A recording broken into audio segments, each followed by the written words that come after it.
Hello, I'm Dr. Warren, and today I want to talk to you about Herx and die-off reactions. This is vitally important because this is one of the first obstacles you're likely to hit when you're trying to heal from Lyme. And as it's one of the first obstacles, it's one of the first places people fail. They quit their program, they don't know something's working, it gets confusing, and unfortunately, we're not better, we're not solved. So understanding Herx and die-off reactions is one of the first things to make sure you know so you don't fail on this spot. Okay, so what are we gonna do about it? We wanna kill the Lyme, but we know if we kill the Lyme, we could get this Herx or die-off reaction. I have avoided about 80% of all Herx reactions in my clinic. It used to be flipped around. Before I started this, it was 20% of people were smooth and 80% of people had terrible reactions I had to manage. Now it's probably 80% of the time it's very smooth, and about 20% of the time I have to make some adjustments. Well, here's a couple basic tips that work over 80% of the time in my clinic.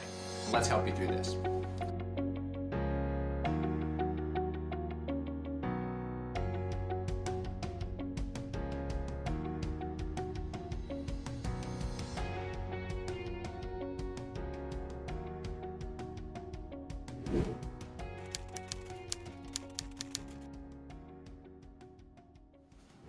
So a Herx reaction is named after Dr. Herxheimer. They noticed that when they gave antibiotics to certain people, they felt worse before they felt better. This is important because syphilis is a spirochete, just like Lyme is a spirochete. So many of the principles that play out in Lyme disease also have some good history in syphilis and good application. What happens when we kill certain bugs is your body has to clean out the dead bugs. And so when you kill it, it's like in war movies when we have these big fight scenes, you're seeing Normandy or D-Day, someone has to go clean up all the dead things and bodies and stuff, and that's kind of a rough job. And skipped in a lot of movies, but it's still a rough job. And your body has to do that with bacteria. So once you kill the bacteria, you still have to grab it with macrophages and bring it out to the lymph system and dispose of it. And you can dispose of it through the lymph, through the urine, through the sweat, through the feces. So your body has to be able to ingest these things and get rid of it through a variety of its detox and excretion pathways. Now, when the immune system sees this dead debris and the Lyme disease fragments, it can actually temporarily create an increase in inflammation. And as you get this increase or flare of inflammation in the immune system, symptoms can look worse. And this is confusing because patients can be feeling worse, and it means you're on target, you're killing the bug. That's a good thing.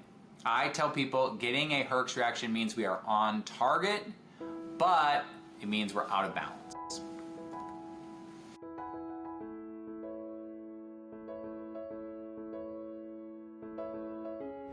What does a Herx reaction feel like?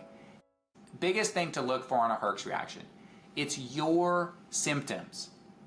When you have a Herx reaction, it's your symptoms. So if you struggle with fatigue and joint pain, when you get a Herx reaction, most of the time you get more fatigue and more joint pain.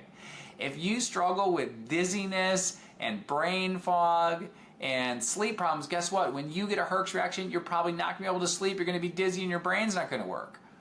So what we're looking for is typically an exacerbation or flare of your specific symptoms when you're adding killers. That's what a Herx feels like.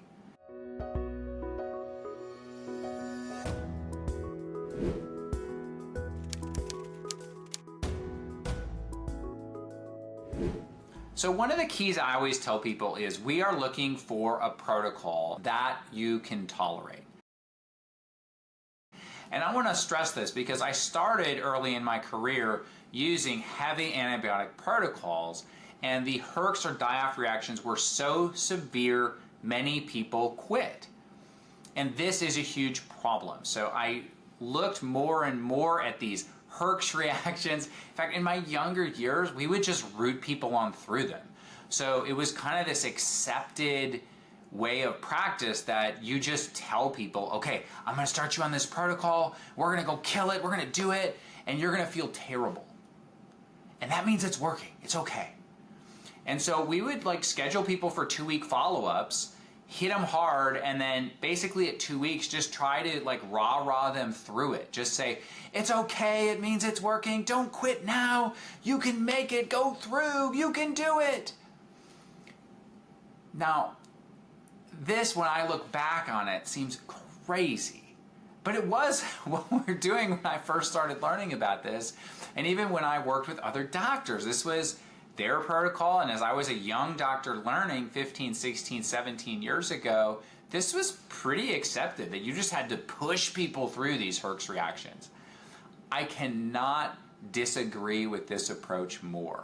In fact, I have spent the last 10 years of my clinic trying to be just as efficacious, but really reduce these negative Herx reactions and make them smoother. Because the secret that I found was that pushing people through these Herx reactions did not speed up my results. In fact, it often just made more people quit, and it was just more miserable. But it took about the same amount of time. Okay, so what are we gonna do about it? We wanna kill the Lyme, but we know if we kill the Lyme, we could get this Herx or die-off reaction. Well, here's a couple basic tips that work over 80% of the time in my clinic. Number one, we don't do the killing at first. We do the killing second. You need immune support and detox support first. So in our clinic, we're always starting with things like red root or red sage, which are fabulous for the lymph system, fabulous specifically if you're struggling with anaplasma, Ehrlichia, Rickettsia, Babesia. These are my go-tos. The G3M Lyme powder is a terrific, it blocks galectin-3, and it really helps with Lyme and Bartonella die-off reactions. This product really helped smooth out so many of these reactions that I was getting previously, particularly with Lyme and Bartonella. Now, one of the secrets is not just the products, it's you need to put those products in earlier before you do the killers. Now, you can do other immune balancing stuff. We use a product called Microbinder if someone has a lot of GI problems. Microbinder is one of my go-tos. It's an immunoglobulin-based product that, once again, helps bind and get rid of these bacterial fragments and has immune balancing properties. And we can always use other immune balancing glutathione pathway things such as N-acetylcysteine, alpha-lipoic acid, and glutathione. These are probably my top 4 go-tos to try to help balance the immune system. And I might shuffle these around based on if I think you're a Lyme case or a Babesia case or a Rickettsia case, or if you have more certain nutrients on your micronutrient panel in my clinic. But almost everyone is on some mixture of those products before you're going to start any kind of killing protocol. Now, the second thing that really helped me when I was doing killers and when I was trying to avoid these Herx reactions was after we have the immune balancing things, we're going to start killers one at a time. And I generally space them out by about a week, and I'll start at a lower dose for about 3 days, and then I'll bump up to the bigger dose. And I'll do that with each killer, where you're starting with a low dose and then bumping up. There should be some kind of slow ramp up to try to minimize or avoid the Herx. You can go slower than that, but I find that works very well for the majority of people. Now, what do you do if you do react, even if you're doing the immune stuff first and you're taking it slow with the killers? It's important first to understand what you're reacting to.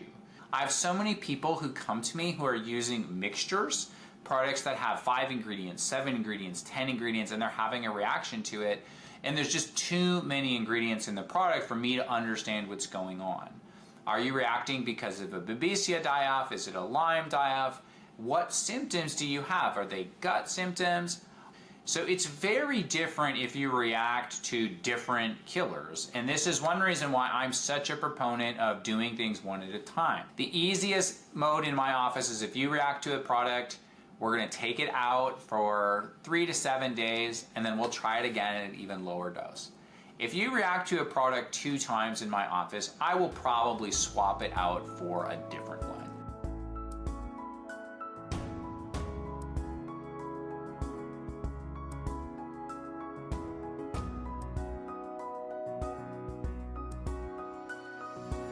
Once again, when you have that Herx, it means you're on target, you're on track, but you're out of balance. We're trying to balance the immune support, the body support with the kill. And you have to pace those in a unique way for each person. I wish that I could just say take 2 of these and 2 of these and that would work for everybody, but it absolutely positively does not work that way. There's a little bit of an art to this, also depending on which product you react to. There's many different options for immune support. There's many different options for killing. We are looking for the ones that your body will tolerate. I always get the question, what's the best one? The best protocol, the best herbs, the best bite, whatever you're doing is the one that can work, that your body can tolerate. It's so important. If there was one single best one, I promise I'd give it to you. But we're looking for what's the best one in you. I get this question so much, I'm going to answer it twice. Is it faster to just, Dr. Warren, I don't care, I'll just push through. I'm in such a hurry, I got to get better fast. In my experience, I have done this for people and it is not faster. Your body will go as fast as it can go, and we want to go as fast. I am a fast moving person, but what I found is pushing you faster than your body will go does not speed up the process. It just creates more havoc, more misery, more problems. You want to go as fast as your body will let you go. Once you have Lyme in the nervous system, I am even more adamant that just pushing through these Herx or die-off reactions is absolutely positively the wrong approach. If you're getting a Herx, you're getting a response. That's okay. You want to kind of find that line and hover right around it, or I tell people hover right under it, because it takes time to heal from Lyme and tick-borne illness. You don't want to be suffering with unnecessary Herx reactions. Lastly, I'm just going to cover what if you react to a non-killer. So sometimes people think whenever they have a reaction to a supplement, they're having a Herx reaction. Or if they're taking something, they're having a Herx reaction. This is not totally true. A Herx reaction is specifically when you take an antimicrobial, whether that's an antibiotic or an herb, or it's any therapy that's designed to kill the bug, or that's designed to like open a biofilm so the killers can get more access to the bug. But the net result is you're doing more antimicrobial killing, and that's giving you this immune reaction. So sometimes I have patients who react to glutathione. So glutathione is a good example because it is not a killer. It is not an antimicrobial. So if you react to something like glutathione, you are not having a Herx reaction. That means something different. And this is why it's important. This is why in our office we always introduce things one at a time.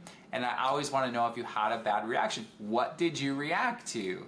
Because reacting to something that's a killer like oregano or crypto or garlic is very different than reacting to glutathione, which is not a killer. It tells me totally different things as a doctor and totally different adjustments to make to your protocol. So it is always important to go slow enough to keep track of what's happening and to track what's happening. So if you're having a problem, you have a doctor who knows how to troubleshoot it. And this is one of the first things that happens in my office. By just doing the immune balancing stuff first and by doing the killers one at a time and starting low and going up, I have avoided about 80% of all Herx reactions in my clinic.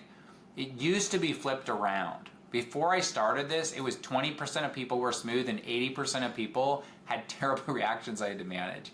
Now it's probably 80% of the time it's very smooth, and about 20% of the time I have to make some adjustments. Some of my patients, through just some of our educational videos, they're educated enough, they make the minor adjustments already. And so we want you to get better, and we need it to be as smooth as possible. And this Herx reaction is really one of the first obstacles so many of my patients hit or experience. So it's one of the first things we're trying to help you get over. You know, a good coach helps you get through those obstacles so smooth you didn't even know they were there. And that's always my goal when we're going for healing from Lyme. It's always an up and down experience. There's always good days, bad days, and there's turmoil. We're trying to make it as smooth as we possibly can for you. So I think that's how you are the most successful, the fastest. I'm Dr. Warren. I hope you found this video on Herx helpful.